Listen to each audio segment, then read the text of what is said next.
Eu queria começar perguntando ao comandante sobre Irã e Palestina, que todo mundo quer falar sobre isso.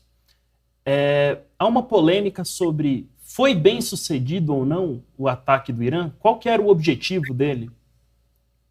Do ponto de vista militar, como é que você vê isso daí? João, foi tão bem sucedido, nós estamos falando dele 2 dias depois. Foi tão bem sucedido que Israel, que é um país que nunca respeita a ONU, nunca respeitou nenhuma resolução da ONU, estava preocupado, apelou para a ONU ontem. Foi extremamente bem sucedido. Vocês têm que olhar uma coisa, pela primeira vez em 51 anos, desde a guerra de Yom Kippur, Israel não era atacado no seu território por outro Estado, desde a guerra de Yom Kippur. Né? Teve o ataque do Saddam, mas foi mal sucedido. Aqueles Scuds do Saddam eram mal calibrados aí, foi um ataque mal sucedido.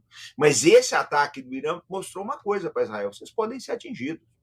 E a liderança israelense está preocupada. E o Ocidente também está preocupado com uma escalada. Se Israel contra-atacar o Irã, eu não tenho dúvida. E vocês podem ter certeza de uma coisa, gente: saiu barato para Israel.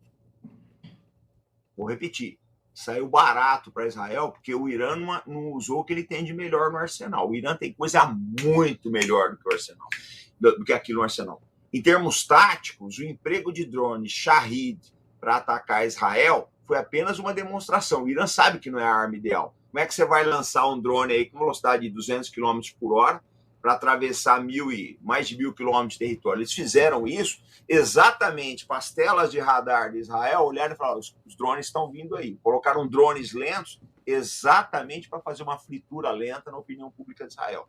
Eu acho que o ataque foi um sucesso. O pessoal que fala, não atingiu nada, eles não queriam atingir, gente.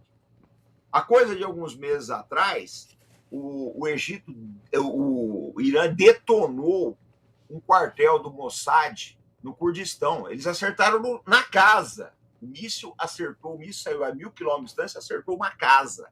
Eles queriam acertar aquela casa, e acertaram.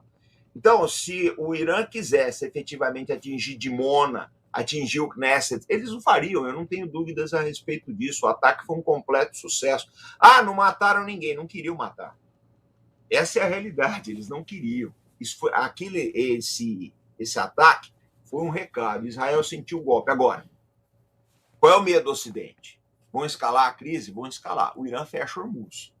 Se o Irã fechar Hormuz, acabou a economia do Ocidente, gente. Um país que nem o Japão, que depende da importação de petróleo, ele simplesmente acaba. Então, eu penso, e não obstante as bobagens que se digam a respeito disso, é o pessoal querendo orar a pílula, o ataque foi um sucesso.